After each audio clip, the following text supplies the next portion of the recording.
সবাইকে নমস্কার। আমি শঙ্কর আপনাদের সামনে। জানুয়ারি মাস শীত যেন কাঁপিয়ে দিচ্ছে, কনকনে শীত পড়েছে। এদিকে রাজনীতির পারো সেটা কিন্তু চড়ছে। তার কারণ বিধানসভা নির্বাচন 2026 এবং আজকে সেই কারণে চলে এসেছি। আমি আলাপ করিয়ে দিই রাহুলদার বাড়ি। পুরো নাম রাহুল বন্দ্যোপাধ্যায়। এবং প্রথমে তোমায় শুভ ইংরেজি নববর্ষ, হ্যাপি নিউ ইয়ার। শুভ নববর্ষ, ইংরেজি নববর্ষ। শরীর স্বাস্থ্য সব কেমন? ঠিক আছে, ইটস ওকে। বাড়ির সবাই? বাড়ির সবাই খুবই ভালো আছে, আমরা সবাই ভালো আছি। আর রাজনীতির তো একটা আঁচ পড়ছে নির্বাচন নিয়ে, যেহেতু রাজনৈতিক মানুষ আমি। তা আজকে ইন্টারভিউটা বিশেষ করে রাহুল দাকেই কেন সেটা আরো ভালোভাবে আপনাদের বলে দেওয়া যায় যে পশ্চিমবাংলায় কিন্তু নির্বাচন করাতে হয়, নির্বাচন কিভাবে হয় পদ্ধতি জানতে হয়, মানুষের পালস বুঝতে হয়, মানুষের সাথে মিশতে হয় এবং মানুষের যে মনের যে অসুবিধে সেগুলো আবার সরকারের কাছে বা পার্টির কাছে নিয়ে যেতে হয়। এই যে মেকানিজম, এটা কিন্তু সহজ না। এবং যিনি এটা প্রথম থেকে করে এসেছেন তৃণমূলের জন্মলগ্ন থেকে বা তার আগেও পার্টি করতেন, সেটা জেনে নেব। সেই জন্যই রাহুলদাকে সিলেক্ট করা। এবং ঘটনাচক্রে আরেকটা সত্যি কথা আপনাদের বলতে হয়, আমাদের মধ্যে কিন্তু ফোনে তেমন কথা হয়নি। আমি নিজেও কলকাতার বাইরে থাকি। আমি কলকাতা আসার পরেই হোয়াটসঅ্যাপে কথা হয়েছে এবং হোয়াটসঅ্যাপেই তার রিপ্লাইও পেয়েছি। করতে করতেই আসার আগেই জাস্ট কথা হলো ফোনে। তা আর আমি আরেকটা কথাও বলে দিতে চাই, এমন কোনো কোশ্চেন আমি সাজিয়ে করি না, যেটা উনি আমায় বলেছেন আমি করছি সেটাও করি না। আমি একটু আলাদাভাবে চেষ্টা করি আপনাদের সঠিক তথ্যটা দেওয়ার।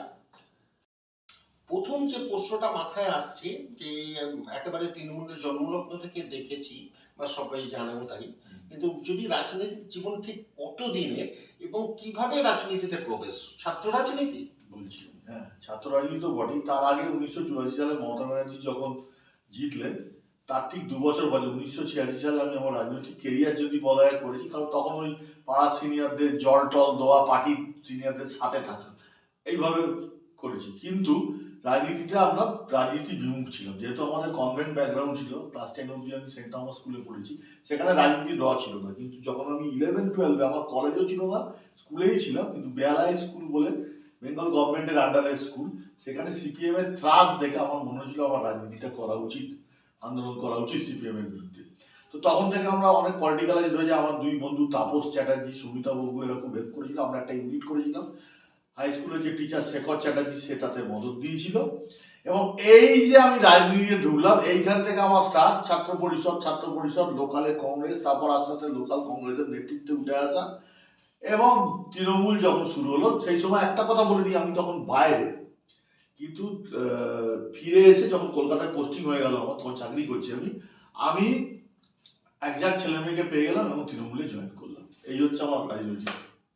এইখানে মোটামুটি 1988, প্রায় 3 বছর কম 40, মানে 37 বছর বা 38 বছর প্রায় পড়লো। এখন যে প্রশ্নটা 2026-এ যে বিধানসভা নির্বাচন আসছে, তা আমরা দেখছি যে তৃণমূল 3টে টার্ম ক্ষমতায় রইল। এবার যদি আসতে পারে 4র্থ টার্ম হবে এবং মুখ্যমন্ত্রী মমতা বন্দ্যোপাধ্যায়ের নেতৃত্বে। তাই এখানে একটা কথা আছে, 3টে টার্ম থাকার পর একজন মানে সমর্থক হতে পারো, তুমি সৈন্য হতে পারো, তুমি কর্মীও বলতে পারো বা নেতাও বলতে পারো। নিজেকে যদি তোমায় প্রশ্ন করা হয়, তুমি কি উত্তর দেবে যে কোন কাজটা এখনো অসম্পূর্ণ রয়েছে বা করলে ভালো হয়? দেখো, কাজ বলতে একটা সরকারের কাজ, একটা পলিটিক্যাল কাজ। সরকার যে কাজটা করছে সেটা হচ্ছে, আমি যেটা থিওরিতে বিশ্বাস করি, যেহেতু আমি বামপন্থীদের বিরুদ্ধে রাজনীতিটা করেছি, সরকার আর পার্টি সহমত বা একটা জায়গায় আসা উচিত। মানে আমি আজ এ পার্টি কর্মী হিসেবে মনে করি সরকারকে পার্টির নিয়ন্ত্রণ করা উচিত, তাহলে গণতন্ত্রটা অনেক বেশি থাকে। অনেকে বলবে কেন রুলিং পার্টি সরকারকে নিয়ন্ত্রণ করবে? সেক্ষেত্রে গণতন্ত্রটা অনেক ভালো থাকবে। কেন বলছি, কিন্তু এক্ষেত্রে সরকার আমি বলবো 80% সফল 80% সরকার যে কাজকর্ম হচ্ছে আমরা সন্তুষ্ট, 20% কিছু প্রবলেম আছে, সমস্যা আছে, সেগুলোকে সরকারকে ওভারকাম করতে হবে। কিন্তু 80% আমি মনে করি যে সরকার সফল, সরকারের যে কাজগুলো করা উচিত করছে। আর পলিটিক্যালি তৃণমূল কংগ্রেস ক্ষমতায় আসার পর পলিটিক্যালি যে কাজগুলো হচ্ছে, আমি বলবো না ভালো কি খারাপ, কিন্তু 80% কাজের সাথে আমি সহমত নই, আমার সাথে তার কিছু মেলে না। 80% কাজে সহমত 80% পলিটিক্যালি পার্টি একটু বিশাল বড় কথা। বিশাল বড় কথা তুমি বলতে পারো, এবং তুমি যদি ব্যাখ্যা চাও আমি বলতে পারি খুব শর্টে, কারণ একেবারে সংক্ষিপ্তভাবে সংক্ষিপ্তভাবে একটা কথা বলে দিতে পারছি। আমি খুব শর্টে বলছি, শর্টে বলতে গেলে একটু সময় লাগবে। একটা পার্টি ক্ষমতায় আসার পর তার স্ট্রাকচারটা হওয়া উচিত পিরামিডের মতো। আমাদের মতো লোকেদের যে চিন্তা ভাবনাগুলো ছিল, যে বুথ কমিটির ওপর থাকবে ওয়ার্ড কমিটির ওপর ব্লক কমিটির ওপর জেলা কমিটি, তার উপর রাজ্য কমিটি, তার উপর সেন্ট্রাল কমিটি, তার উপর high command. Either Mamata Banerjee will take the charge, বা হাইকমান্ড বলে কোনো একটা কমিটি থাকবে, তাহলে মমতা ব্যানার্জি নিজে থাকবে। এবং এই যে কমিটি তৈরি হবে, এই কমিটিতে যারা মেম্বার হবে এবং নেতৃত্ব দেবে তারা কেউ এমএলএ এমপি কাউন্সিলর হবে না। এমএলএ এমপি কাউন্সিলররা সরকারি প্রতিনিধি, এরা পার্টি। তাতে করে কি হতো, এক ঝাঁক নেতা তৈরি হতো, এক ঝাঁক নেত্রী তৈরি হতো, এবং এই কমিটি সরকারকে নিয়ন্ত্রণ করতে পারতো। মানে নিয়ন্ত্রণ মানে আমি কি বলছি, ইলিগাল নিয়ন্ত্রণ না, সরকারকে পরামর্শ দিতে পারতো যে এই কাজগুলো ভুল হচ্ছে, এগুলো তোমরা করো। শোনা যায় যে বামফ্রন্ট আমলে যে একেবারে তৃণমূল স্তর অব্দি নিয়ন্ত্রণটা ছিল, সেটা কিন্তু এখন ওরকম ভাবে পাওয়া যাচ্ছে না। একদমই এটা কিন্তু কথাটা ফুটে উঠছে। আমি একটা প্রশ্নে যেতাম পরে ছিল যে কলেজ আন্দোলন থেকে তুমি উঠেছো, আজকে কলেজে ভোট হয় না, এটাকে মানে কেমন লাগে? এটা ওই 20%-এর মধ্যে পড়ছে সরকারি কাজে। অত্যন্ত তীব্র প্রতিবাদ করছি, এবং এটা এই কাজটা যে করেছে, আমি এখানে নাম বলবো না, কিন্তু কথা প্রসঙ্গে তার নাম চলেই আসবে। এই কাজটা যে করেছে, যিনি করেছেন, নাম বলতে হবে, অত্যন্ত ঘৃণিত কাজ করেছেন। এবং উনি ওনার মোটা মাথা থেকে কেন এটা করলেন আমি বুঝতে পারছি না। উনি এই ক্ষেত্রে আমি ওনাকে অপদার্থ মনে করি, অপদার্থ ছাড়া কিছু মনে করি না। কে এই কাজটা করেছে সবাই জানে। তাহলে তুমি অন্তত মানে থেকে একজন সমর্থক বা আমি তীব্র প্রতিবাদ করছি, কিন্তু ঠিক মনে করছো না একদমই মনে। এটা কি তুমি তোমার হাইকমান্ডকে জানানোর চেষ্টা করেছো? হাইকমান্ডকে জানানোর মতো কোনো প্ল্যাটফর্ম আমাদের তৃণমূল কংগ্রেস দলের নেই, জানাতে আশা করছি ভবিষ্যতে কোনো সুযোগ এলে নিশ্চয়ই জানাবো। আমি আমার কাউন্সিলরদের সাথে শেয়ার করছি। একটা জিনিস হয়ে যায়, দীর্ঘদিন যদি কেউ শাসক হিসেবে থাকে, তাহলে কাজে ঢিলেমি আসে এবং একটা এগেইনস্ট ভোট আসে, যেটাকে বলা যায় অ্যান্টি ইনকামবেন্সি। এ নিয়ে তৃণমূলের সেনাপতি অভিষেক ব্যানার্জিও হয়তো চিন্তিত, তিনিও মিটিং করছেন যাতে অ্যান্টি ইনকামবেন্সি ভোটটা না হয়। এখানে তোমাকে প্রশ্ন, একজন ব্যক্তিগত মানুষ বা মানুষের সাথে যেহেতু মেশো, তোমার কি মনে হয় যে এই প্রশাসনিক কাজে একটা আস্তে করে ঢিলেমি এসছে? এবার আমি বলছি, প্রশাসনিক কাজে ঢিলেমি যেটা এসছে বলে আমরা মনে করছি, সেটার একটাই কারণ, আবার ঘুরে ফিরেছি একই কথা, there is no political control on administration. মনে করো, আমি একটা উদাহরণ দিচ্ছি, মমতা ব্যানার্জি একজন সিএম, আমি তোমাকে মনে করছি এলাকার এমএলএ, আমি তোমাকে মনে করছি, আমার কিছুক্ষণের জন্য ভাবো তুমি শঙ্কর যে তুমি লোকাল এমএলএ, আমি আমি থানা দিয়েই বলছি, আমি পুলিশ স্টেশনের ওসি। মমতা ব্যানার্জির স্ট্রিক্ট ইনস্ট্রাকশন আছে যে শঙ্কর, সে এমএলএ হোক আর যাই হোক, সে এমএলএর কাজটুকু করবে, লোকের হয়ে করবে। কিন্তু আমি আমার ইমিডিয়েট সুপিরিয়ারকে রিপোর্ট করি, সেখানে শঙ্কর কোনো নাক গলাতে পারবে না, আমার সবকিছু তার উপর ডিপেন্ড করছে, শঙ্করের হাতে নেই। যার ফলে কি হচ্ছে, আমার সুপিরিয়ার আমার ব্যাপারে বেশি খোঁজ খবর রাখে না, এটা ঢিলেমি, অ্যাডমিনিস্ট্রেশনের ঢিলেমি থাকে।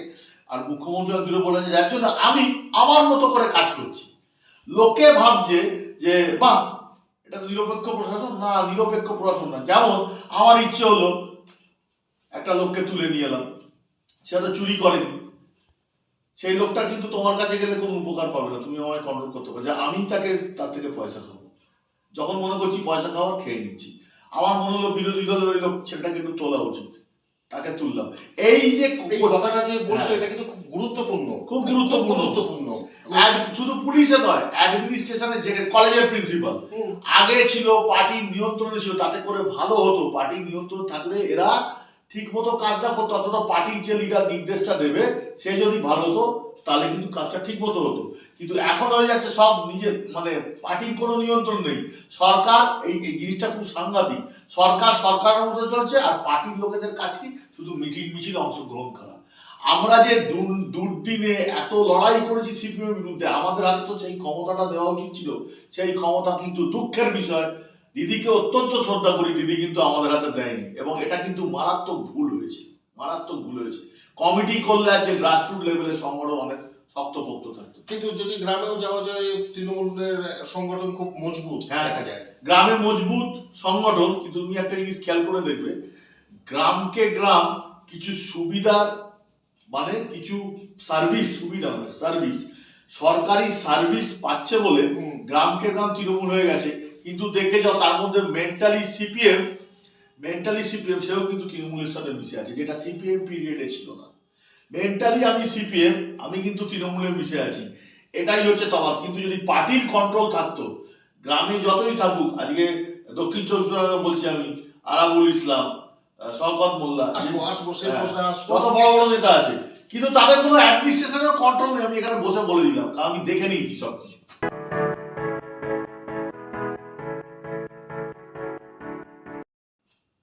র্যাপিড ফায়ার রাউন্ডে যাচ্ছি, একটা জাস্ট উত্তর এবং নিজের যেটা পছন্দ সেটা বলার চেষ্টা করো।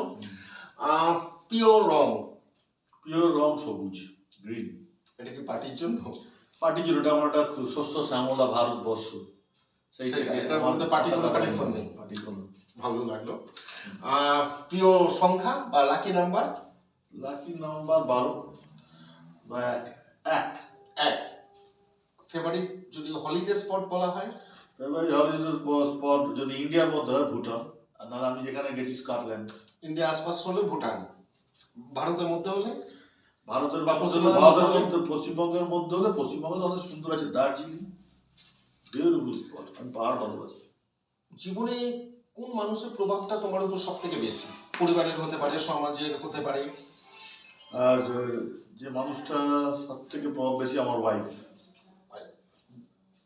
বৌদির কথা বললেন। আর যদি কাকে তুমি আইডল মনে করো, যদি জিজ্ঞেস করা হয়? আইডল তো এই মুহূর্তে এই যুগে আমি মমতা ব্যানার্জিকেই মনে করি আইডল। আর যদি ওভারঅল বলা হয় তাহলে নেতাজি সুভাষচন্দ্র বোস। তিনটে চয়েস দেব, যে কোনো একটাই আসবে। পাহাড়, জঙ্গল, সমুদ্র? পাহাড়। চা, কফি, জুস? কফি।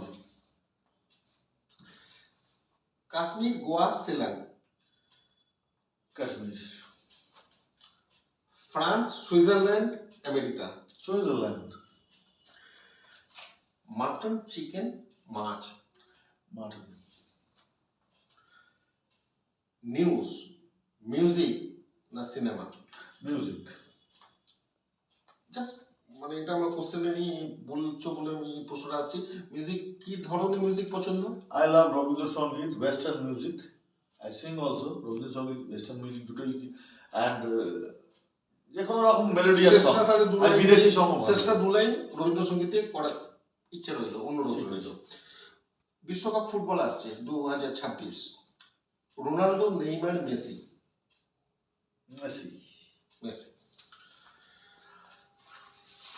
আর দুটো চয়েস দেবো, তার মধ্যে থেকে একটা। ক্রিকেট না ফুটবল? ফুটবল। বুদ্ধদেব ভট্টাচার্য না জ্যোতি বসু? দুটোর কোনোটাই না। হ্যাঁ, বোধ যদি নিতে হয়, তাও যদি নিতে হয় জ্যোতি বসু। কারণটা একটু জানতে পারি? Good control of party on administration. Amitabh Bachchan না শাহরুখ খান? অমিতাভ বচ্চন। হুমায়ুন কবির না শুভেন্দু অধিকারী? হুমায়ুন কবির। লং ড্রাইভ না long ride? Long ride. Ride? Yes. Two wheeler না ফোর হুইলার? Two wheeler. একটা পার্টি কেন্দ্রিক প্রশ্ন। পুরনো না নতুন? পুরনো। দীর্ঘশ্বাস পড়লো, এটা হয়তো অন্য কোনো মানে থাকতে পারে, আপনারাই বিচার করবেন। পোস্ত না পনির? পোস্ত। পোস্ত। হেমন্ত না Manna? both are very equal to একজন। মান্না। তুমি বানাল না ঘটি? ঘটি এদেশীয় মোহনবাগান। একটা প্রশ্ন উত্তর এসেছিল, আমি পরে যাব বিস্তারিত ভাবে। আরাবুল না শৌকত? আরাবুল। ভালো না পছন্দের না অপছন্দের? কোন আরাবুল পছন্দের। শখের রাজনীতি না পেশাতে রাজনীতি? শখের রাজনীতি। প্রতীক জৈন না প্রশান্ত কিশোর? প্রশান্ত কিশোর। 2011 না 2026? 2011। একটা মানে পুরো কেন্দ্রিক রাজনৈতিক প্রশ্ন, এটা খুব জানতে ইচ্ছে করে। যখন মানুষের সাথে নানান কথা হয়, গ্রামে যাওয়া হয়, নানান জায়গায় ঘোরা হয়, একটা কথা খুব উঠে আসে। এটা আমি জানি না তোমরা যারা প্রথম থেকে করো তারা কিভাবে নেবে, যে যাদের সাথে বিপক্ষে রাজনীতি করে আজকে তৃণমূলের অনেকেই আছেন, তারাই আজকে পার্টি বদল করে, মানে বামফ্রন্টে ছিল সে সময়, বামফ্রন্ট শাসক ছিল, এবং তাদের সাথে লড়াই করে যারা আছে আজকে তৃণমূলে, তারাই দেখছে কি যাদের সাথে লড়াই করেছে তাদের সাথে আজকে একই পার্টিতে মিটিং করছে। এই যে অনুভূতি, এটা সাধারণ মানুষের থেকে শুনি, একবারে আমি প্রশ্ন উত্তরটাই দিয়েছি, খুবই নেগেটিভ মানুষ। এটা কিন্তু অনেক মানুষ না যারা পুরনো, তুমি পুরনো কথাটা বললে বলে আমি বাধ্য হচ্ছি, অনেকে মেনে নিতে পারে না। এটা আমি তোমার ব্যক্তিগত মতামত। আমি বলে দিচ্ছি, এই একদম সেই পুরোনো জায়গাতেই আসবে এটা। আমি এই আবার সেই একই জায়গায় চলে যাচ্ছি। এটা হয়েছে এই আমলেই হয়েছে। এটা একমাত্র হয়েছে ওই পার্টির কোনো কন্ট্রোল নেই সরকারের উপর, সেই জন্য পার্টির নিজের কোনো কিছু নেই, যার জন্য কি হচ্ছে শুধু বিরোধী দলের যাদের পছন্দ করতাম না এক সময়, তারা আমার নেতার সাথে বসে আছে, দেখছি চা খাচ্ছে, আমি সেখানে যেতে পারছি না, এরকম ধরনের তো ব্যাপার হচ্ছেই। 2 নম্বরে যে এমন অনেক জিনিস, যে লোকটা কোনো পার্টি করে না, আমার উপর নির্ভরশীল, সেও কিন্তু নেতার ইন্ধনে এত কাছাকাছি চলে যাচ্ছে নেতার, যে আমার সেখানে কোনো প্রয়োজন, আমার কোনো ভ্যালু থাকছে না। এই জিনিসটা কিন্তু তৃণমূল কর্মীরা এই প্রবলেমে ভুগছে, এবং এটা আগামী দিনে আরো হবে। এটা গ্রামে যখন যাওয়া হয় নানা সময় চেষ্টা করি, আমি ওরকম পলিটিক্স আমার জীবন না, আমি যখন কথা উঠে চেষ্টা করি জানতে মানুষের ব্যথাটা কোথায়, কোথায় যন্ত্রণা, যারা অনেকদিন ধরে করছে এই যে যন্ত্রণাটা আসে, এটা কিন্তু মানে তারা বলে যে এটা খুবই দুঃখজনক। আজকে যাদের ডেকে মানে ভোটটা হয়েছিল, পরিবর্তন হয়েছিল, তারাই যদি আজকে সিবি চেঞ্জ করে, সেটা কিন্তু খুব দুঃখের কথা। এবং তাদের সাথে একসাথে তাদের আন্ডারে পার্টি যদি করতে হয়, এরকম নাম আমি হাজারটা বলতে পারি, আমি একজন বা দুজন বলে করি না, কিন্তু তুমি র্যাপিড ফায়ার রাউন্ডে আরাবুল বা শৌকত বললে, আমি সেখান থেকে এলাম। কিন্তু এছাড়া ভর্তি আছে শামস, তোমার আমাদের লোক বেহালাতেই আছে, বেহালাতেও আছে, আমি রেজাক মোল্লা। কি করে হয় এই ব্যাপারটা? এই ব্যাপারটা ভাবতে হবে। এটা কিন্তু আমি জানি না যারা দেখছেন, যারা হত্যাকর্তা বিধাতা, তারা ভাববেন। আরেকটা প্রশ্ন খুব ভাবায়, তৃণমূল আমলে ক্রিমিনালাইজেশন, দুর্বৃত্তায়ন, নারী নিরাপত্তাহীনতা, বেকারত্ব, তা সত্ত্বেও টিএমসি জিতছে কি করে? এটা কি গ্রাসরুট লেভেলে পুরো মেকানিজম? এটা কিন্তু একটু ব্যাখ্যা করে বলতে হবে, হ্যাঁ, একটু শুনতে হবে তুমি। সেটার কারণ হচ্ছে দুর্বৃত্তায়ন যে কথাটা তৃণমূল আমলে, আমি অসংখ্য নাম ছিল, অসংখ্য অসংখ্য। ভাই তুমি আমাকে বলো মমতা ব্যানার্জির আমলে বেহালায় একটা অ্যান্টি সোশ্যালের নাম বলো, বলতে পারবে না, কারণ পর্ণশ্রী থানাটা এই অবধি চলে এসেছে। সেটা যেমন ঠিক, এরকম অ্যান্টি সোশ্যাল কিন্তু আছে, নানান রকম ঘটনা নানান দিকে আমরা। আমি একটা কথা বলছি, একটা হচ্ছে পার্টি হোল টাইমার, তারা কোনো কারণে অ্যাকশন করে, যেমন আমরা অ্যাকশন করেছি, তুমি ভালো মতো জানো, আমরা অনেক কিছু করেছি, কিন্তু আমরা কোনোদিন তোলাবাজি মস্তানি এসব করিনি। তো আমরা অন্যায় প্রতিবাদ, সেটা কিন্তু এখন বেড়ে গেছে। কিন্তু এইবার এখন কি হচ্ছে, এখন যেটা হয়ে গেছে, যেটা দুর্বৃত্তায়ন তুমি বলছো, এটা করে সাধারণ মানুষের ক্ষতিটা হচ্ছে না, কম হচ্ছে, বেশিরভাগ পার্টির ক্ষতি হচ্ছে। এখন যে দুর্বৃত্তায়নটা হয়েছে, পার্টির কর্মীদের এমন অবস্থা হয়েছে, নেতারা ইগো করিয়ে দিচ্ছে, একে অপরকে না দেখতে পাওয়ার ইগো, এই নতুন পুরনো লড়াই, যার জন্য মাঝে মাঝে বাইক বাহিনী কনফ্রন্টেশন বাড়ছে, তার জন্য সুযোগ পাচ্ছে বিরোধী পক্ষ বলছে যে দুর্বৃত্তায়ন। কিন্তু দুর্বৃত্তায়নটা, ওই দুর্বৃত্তায়নটা কোনো সাধারণ মানুষের ক্ষতি করছে কি? দু একটা জায়গা হয়তো আমি শুনেছি যে অমুকের ঘর দখল হয়ে গেছে, অমুকের জমি দখল হয়ে গেছে, কিন্তু বামফ্রন্টের আমলে যেরকম অপারেশন বর্গা, যেটা আমি খুব হেট করি, বর্গার নামে লোকের জমি দখল হয়ে গেছে, এলাকায় লোকাল কমিটির হেভি বেস। যদি দেখা যায় যে জমি যে দখল বা এটা জমি আন্দোলন করে কিন্তু বামফ্রন্টের উত্থান, এবং পরবর্তীকালে ওটাকেই জমি আন্দোলনের মাধ্যমে তৃণমূলের উত্থান। জমি আন্দোলন, বামফ্রন্টের জমি আন্দোলন আর তৃণমূলের জমি আন্দোলন তো তফাৎ আছে। বামফ্রন্টের ছিল একটা ভালো মানুষ, তার জমি, কেনা জমি তাকে দখল করে দেওয়া, এটা আমি অপারেশন বর্গাকে এই ছাড়া কিছু পারি না। আর তৃণমূলের ছিল একটা জিনিস, চিন্তা করে দেখো, যেখানে ধানি জমি, চাষের জমিকে শিল্প যদি করতেই হয়, আমার প্রথমে তো শিল্পের ইনফ্রাস্ট্রাকচার তৈরি করে, যেমন এখন বলছে মমতা ব্যানার্জি শিল্প করছে না। মমতা ব্যানার্জি কিন্তু এই 3বার জিতে প্রথম দিকে যখন বলতো শিল্প হচ্ছে না, মমতা ব্যানার্জি শিল্পের ইনফ্রাস্ট্রাকচার তৈরি করেছিল। আজকে আইটি ইন্ডাস্ট্রি তুমি দেখো অনেক স্টেটকে কিন্তু পেছনে ফেলে দিয়েছে। আজকে যদি দুর্বৃত্তায়ন হয়, তাহলে সেন্ট্রাল গভর্নমেন্টই বলছে যে এই স্টেট সব থেকে নিরাপদ। এবার আমি একটা কথা বলছি, আমাকে রাস্তায়, তুমি অ্যাডমিনিস্ট্রেশনের হেড, আমি রাস্তায় বেরোলাম, আমাকে একটা ছেলে ঠাসিয়ে চড় মারলো, তুমি কি করবে? তুমি কিছু করতে পারবে না, চড়টা আমাকে খেতেই হবে। দুর্বৃত্তায়ন বা অ্যাডমিনিস্ট্রেশন ফেলিওর কোথায়? যখন আমি তোমার কাছে গিয়ে সেই লোকটার নামে অভিযোগ জানালাম, তুমি কোনো স্টেপ নিলে না। কিন্তু তুমি এখানে বলো, অদ্ভুত ব্যাপার, আমার তো একটাই অদ্ভুত লাগে, এখানে পুলিশ কিন্তু তৃণমূলের লোকেদের ফটাফট ফটাফট তুলে নেয়, যেটা আগে তোলা হতো না। আজকে আরজিকর ইস্যুতে এটা মানে বিরোধী পক্ষ আবার অন্য অভিযোগ করে, তারা তাদের মতো করে সাজিয়ে করে, আমি একদম বাস্তবটা বলবো। আর আরেকটা জিনিস খুব মনে ভাবায়, যেহেতু একেবারে বেহালাতে তুমি থাকো, বেহালাতে তোমার আরো রাজনৈতিক পরিসর বলতে গেলে, বেহালাতে একটা যেন মনে হয় ফাঁকা জায়গা তৈরি হয়েছে। একদিকে হচ্ছে বেহালা পূর্বের বিধায়ক নেই, একদিকে বেহালা পশ্চিমের বিধায়ক নেই। যারা রাজনীতি খবর রাখেন তারা জানেন যে একদিকে পার্থ চ্যাটার্জি ছিলেন, একদিকে শোভন চ্যাটার্জি, কিন্তু বর্তমানে দুজন নেই, ওরকম ভাবে নেই। শোভন চ্যাটার্জি বর্তমানে ফিরেছেন, জয়েনও করেছেন আবার, কিন্তু হয়তো একটা ফাঁক হয়েছে। অন্যদিকে যিনি বিধায়িকা আছেন তিনি কাজ করছেন। খুব ভালো কাজ। এটা তোমার কি ব্যক্তিগত মতামত? একাধিক ফাঁকার একটু হয়েছে? আমি একটা কথা তোমার বিরোধিতা করছি, সেটা যে শোভন চ্যাটার্জি কিন্তু পার্টিতে জয়েন করেনি, করানো হয়নি। শোভন চ্যাটার্জিকে একটা ব্যক্তি হিসেবে এনকেডিএ চেয়ারম্যান করা হয়েছে। হ্যাঁ, যেহেতু মিছিলে হেঁটেছেন, মিছিলে হেঁটেছেন ওনার, কিন্তু আগে যেরকম মমতা ব্যানার্জির পাশে উনি থাকতেন, আমার কাছে খুব ভালো খবর আছে, ওনাদের কাউকেই মমতা ব্যানার্জির ধারে কাছে বা অভিষেকের ধারে কাছে ঘেঁষতে দেয়নি ওনারা, এটা আমি ফার্স্ট বলে দিই। আর 2 নম্বর হচ্ছে যে বেহালায় যে গ্যাপ তৈরি হয়েছে, গ্যাপটা তৈরি হয়েছে খুব ভালো হয়েছে। কেন ভালো হয়েছে? আমি ব্যক্তিগতভাবে বিশ্বাস করি, শোনো ভাই, আমাদের একটা কথা শঙ্কর তোমাকে বলি, আমাদের পার্টি কর্মী যারা না, তাদের একটা খুব জ্বালা। তুমি যে বললে না যে পুরনো লোকেরা বীতশ্রদ্ধ হয়ে যাচ্ছে, যে আমি দেখছি যাদের আমি বিরোধিতা করি তারা নেতার সাথে রয়েছে, কিন্তু সেই লোকটাও আলটিমেটলি গিয়ে তৃণমূলে ভোট দেবে কেন? তার অনেক জ্বালা আছে।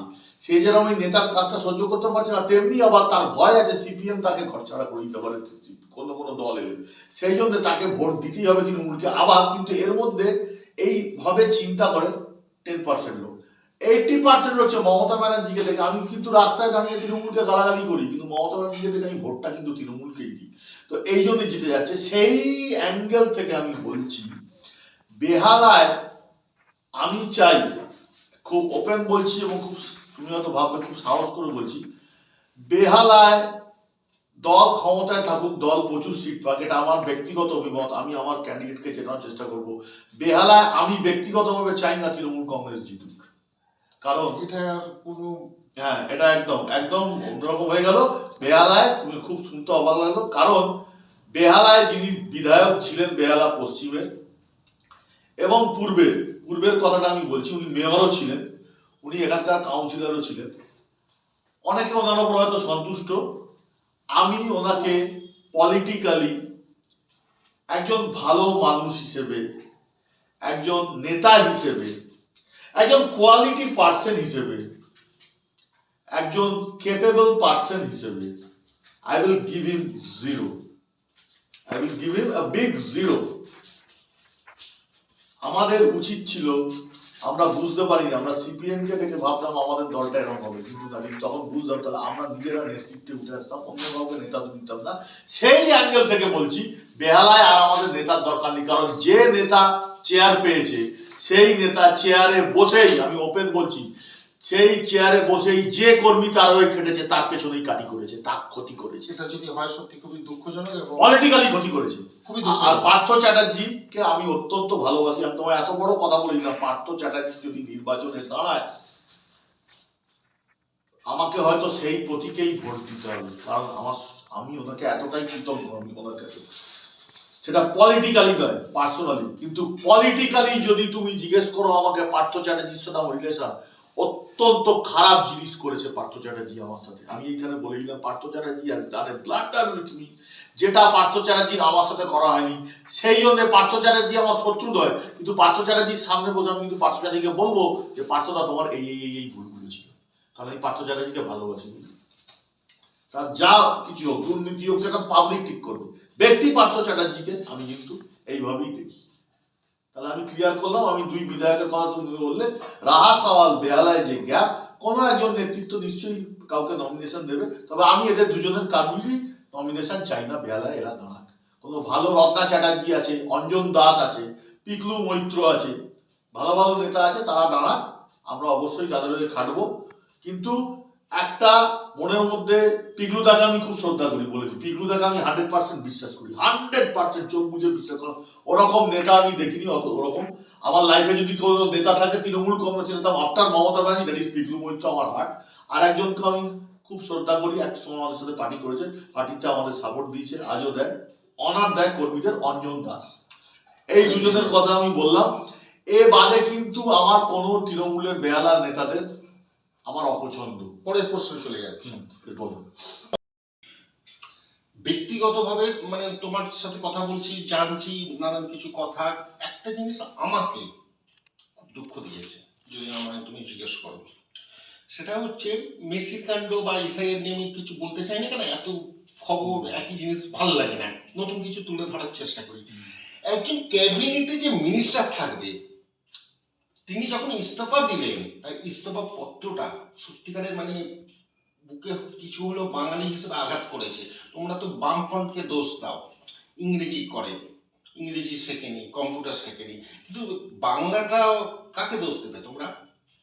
ওই যদি একটা ক্যাবিনেট মিনিস্টারের ইস্তফা পত্র হয় এবং তাতে বাংলায় মানে এত ভুল থাকে, মানে সেদিন থেকে আমি সত্যিকারে যে শ্রদ্ধা হারিয়ে ফেলেছি, এবং আমিও ব্যক্তিগতভাবে বলছি অন ক্যামেরা, খুব দুঃখ লেগেছে একজন বাঙালি হিসেবে বাংলা যদি লিখতে না পারা যায়, এটা ক্যাবিনেট মিনিস্টার থাকবে। এটা আমারও খুব ক্ষোভ, এবং এই যদি সাইন্টিফিক কারণটা তুমি দেখো, যে অনেক কথা বলতে আমি শর্টে বলছি, কারণ বললে ভালো হতো, শর্টে বলে দিচ্ছি।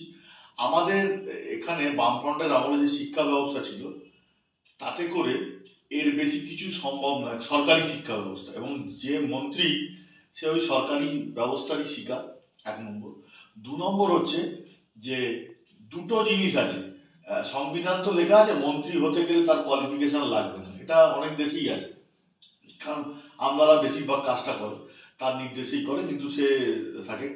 তো সেই দিক থেকে কিন্তু আমি মনে করি যে শিক্ষার একটা দরকার অবশ্যই। এবং এই যে এটা তুমি বললে, এটা আমারও ক্ষোভ আছে যে মন্ত্রী যেহেতু হয়েছি, আমাকে অনেক সংযত, তোমাকে আমি একটু ক্রস করি। মন্ত্রী যখন তিনি হলেন, বা একটা দপ্তর ছাড়ার সাথে আরো 2টো দপ্তর আছে, একটা জায়গা তাহলে আমি আরো পরিষ্কার করতে চাই যে মন্ত্রীর আপগ্রেড করা উচিত ছিল। সারা বিশ্ব যেখানে ইনক্লুসিভ ডেভেলপমেন্ট, সাস্টেনেবল ডেভেলপমেন্ট বলে চলছে, আপগ্রেড করা উচিত, মন্ত্রী কেন আপগ্রেড হলেন না? এটা কি পার্টিরও একবার ভাবা উচিত ছিল, আর মন্ত্রীর ব্যক্তিগত ভাবা উচিত ছিল। সেটা কিন্তু কোন সরকারকে আলাদাভাবে দোষ দিয়ে, বামফ্রন্টকে আলাদাভাবে সবকিছুতে এনে লাভ নেই বলে আমার ব্যক্তিগত মত। দুঃখের সাথে জানাচ্ছিস, আবার সেই একই ব্যাপার, কমিটি না থাকলে এবং কমিটিতে শিক্ষিত মাথা না থাকলে মন্ত্রীকে তো নিয়ন্ত্রণ করা যাবে না। এই জন্যই হচ্ছে মন্ত্রীকে কে বলে দেবে, সেটাকে এইরকম ভাবে চলতে হবে, যেটা বামফ্রন্ট আমলে বলতো। হ্যাঁ, সেটা বামফ্রন্ট বাজেভাবে কাজে লাগিয়েছে, আমরা ভালোভাবে কাজে লাগাতাম। সেটা নানান সময় বাংলা নিয়ে একটা আন্দোলন, বাংলা বলতে হবে, সেখানে এই অবস্থা সত্যি একদমই মানা যায় না, এবং অত্যন্ত দুঃখ দেয় জিনিসটা। এটা মানে আমি হ্যাঁ। বাইরে থাকি কিন্তু খুব দুঃখ লেগেছে, একদম, মানে আমি সত্যিকার ভাবলাম ক্যাবিনেটে এই হাল। ক্যাবিনেটে একেবারে শেষ সুযোগ একটা প্রশ্নে আসছি, অনেকদিন পার্টি করছো, কিছু ক্ষোভ তো মানুষের আসে, এরকম কি এসছে? হ্যাঁ এসছে, সেটা কি অন ক্যামেরা? অবশ্যই বলতে পারি। আমি মমতা ব্যানার্জিকে অত্যন্ত শ্রদ্ধা করি, সম্মান করি এখনো। একই সাথে তুমি যে ক্ষোভের কথা বলেছো, আমি তো কতগুলো এর আগে বললাম, যেগুলো আমি চেয়েছিলাম সেগুলো হয়নি। কারণ যেদিন তৃণমূল কংগ্রেস ক্ষমতায় এলো সেদিনকে আমি দৌড়ে গিয়ে, আমার মনে আছে, বন্দে মাতরম বিশাল চিৎকার করলাম রাস্তায় দাঁড়িয়ে, এবং আমি যে ভেবেছিলাম সেদিনকে বহু কর্মী আমাদের রাস্তায় নামবে, কিন্তু সেদিনকে আমি একটা অদ্ভুত জিনিস দেখলাম, ওটা আমি শেয়ার করছি। একটা অদ্ভুত জিনিস, আমাদের কর্মীদের থেকে যারা ওপরে একটু নেতা, তাদের মুখগুলো খুব অন্যরকম, এবং কর্মীদেরও সেই আগের এই একতা বোধটা সেই দিনকেই নষ্ট হয়ে গেছে। 2011 একদম 2011-তে। এক নম্বর হচ্ছে এটা ক্ষোভ, 2 নম্বর হচ্ছে আমার নেতৃত্বের উপর তীব্র ক্ষোভ আছে। তা সত্ত্বেও আমি তৃণমূলকে ভোট দিই, কারণ তৃণমূল কংগ্রেসকে ভালোবাসি, মমতা ব্যানার্জিকে ভালোবাসি, কিন্তু নেতৃত্বের উপর, নেতৃত্ব মানে কোথায়, যে পার্টিকুলার আমার লোকাল নেতৃত্ব, আমার রাজ্য নেতৃত্ব, দুজনের দিকেই আমার, সেটা কি কখনো জানানোর চেষ্টা করেছো? সেটা জানানোর মতো কোনো প্ল্যাটফর্ম নেই। আমি আমার যে সমস্ত নেতা আছে এবং কর্মীদের মধ্যে আমি সেটা শেয়ার করেছি, তুমিও জানো সেটা, যে খোঁজ খবর নিলেই দেখতে পাবে। আর কিছু কিছু 2-1 নেতা, যেরকম আমার তো সব থেকে প্রিয় নেতা তুমি জানো, আমি যাকে ভগবানের মতো মানে, টিকলু মৈত্র, তাকেও শেয়ার করেছি। হ্যাঁ, কিন্তু তারাও তো আর এই প্ল্যাটফর্মে পৌঁছে দেওয়ার মতো ব্যাপার নেই, কারণ এই পার্টির সিস্টেমটাই এরকম। এই সিস্টেমের বিরুদ্ধে আমার তীব্র ক্ষোভ আছে। একটা প্রশ্নের সাথে এসে গেল, আমি শেষ বলেও শেষ করতে পারলাম না। 2026 একেবারে দৌড় গোড়া, যে কোনো দিন নির্বাচন ঘোষণা হবে, ক দফা তারও কথা চলছে। তোমার মুখে একটু রেজাল্টটা কি এখন দাঁড়িয়ে? আমি বুঝতে পেরেছি, তুমি তার আগে একটা ছোট্ট সার্কেল ঘটনা বলে দিচ্ছি, সেটা বলে চট করে বলে দিচ্ছি। তুমি সকালবেলা, আমি লাইনে দাঁড়িয়ে আছি, আমি একজন ব্যবসায়ী, ভালো করে বুঝবে। তুমি সকালবেলা কর্পোরেশনে তোমার থেকে একটা কোনো ব্যবসার ব্যাপারে লাইসেন্স বা কোনো কাজের ব্যাপারে আমি গেছি, তখন 10টা, আমি 8টা থেকে লাইন দিয়েছি, 10টা বাজে তুমি এলে না, 11টা এলে না, 12টা 1টার সময় তুমি এলে, এসে বললে কালকে মারাদোনাকে সাসপেন্ড করে দিয়েছি, আমি আর পাচ্ছি না কাজ করতে, আমি আজকে কাজ করতে পারবো। তার আগে অবধি কিন্তু আমি সরকারের নামে গালাগালি করেছি, সরকারের নামে গালাগালি করেছি। তুমি যখন এলে তোমাকে আমি গালাগালি করছি মনে মনে, সামনে করতে পারছি না, তোমায় কিছু বলতে গেলে তোমার লোকেরা, ওখানে পার্টির লোকেরা আমাদের ধরে পেটাবে, ঠিক আছে? তুমি 10টার সময়, এই বিকেল 5টার সময় অফিস থেকে বেরিয়ে বাড়ি যাচ্ছ, একটা অমুক লোক বাসটা খুব আস্তে আস্তে ইচ্ছে করে যাচ্ছে, তুমি কন্ডাক্টরকে কিছু বলতে পারছো না, কারণ সে হচ্ছে ওখানকার পার্টির নেতা, একই পার্টির নেতা। তুমি এখানে যে পার্টির নেতা, ওই কন্ট্রাক্টর লেভেলে সেই পার্টির নেতা। রাত্রিবেলা তুমি যখন বাড়ি ফিরে সন্ধ্যেবেলা বউয়ের সাথে কফি খাচ্ছ বসে, ঠিক সেই সময় কলিং বেঞ্চের সামনে দরজাটা খুলে দেখলাম আমি। আপনি আপনার চাঁদাটা তো দেননি, আপনি চাঁদাটা দিয়ে দেবেন, আমাদের কমিটির নেতা হচ্ছে আমি, তোমাকে মুখ ঝামটা দিয়ে কথা বললাম, তোমায় শুনতে হলো। তাই তুমি চিন্তা করে দেখো, সবকটা ভোট কিন্তু গিয়ে সেই সরকারের দলেই পড়ছে, কিন্তু আমরা তীব্র বিরোধিতা করে যাচ্ছি। তৃণমূল 2026-এ ঠিক এইভাবেই ক্ষমতায় থাকবে। রেজাল্টে কত একটু যদি রেজাল্ট, আমি আমার এটা ব্যক্তিগত অভিমত, আমি আমার যুবরাজ অভিষেক ব্যানার্জির মাথার উপর দিয়ে যেতে চাই না। উনি বলছেন বিজেপি 50টা ক্রস করবে না। আমার যেটা ব্যক্তিগত মত বলছে, এত এসআইআর এত কিছু করেও ওপেন আমি চ্যালেঞ্জ দিলাম এখান থেকে, বিজেপি 30টা টপকাবে না, 30টা টপকাবে না এবার বিজেপি। হুমায়ুন কবির কোনো ফ্যাক্টর হবে? হুমায়ুন কবির কোনো ফ্যাক্টরি হবে না, এবং একটা কথা বলে নি ভাই, খেলা হবে।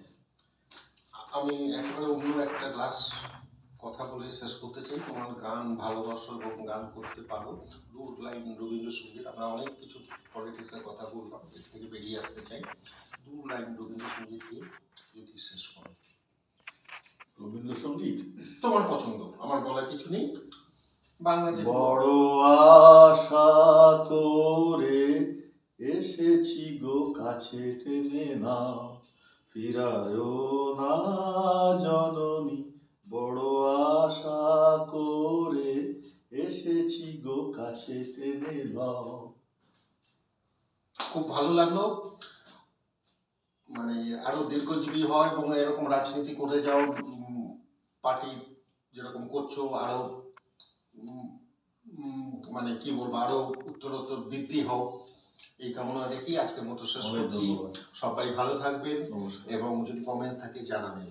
নমস্কার সবাই।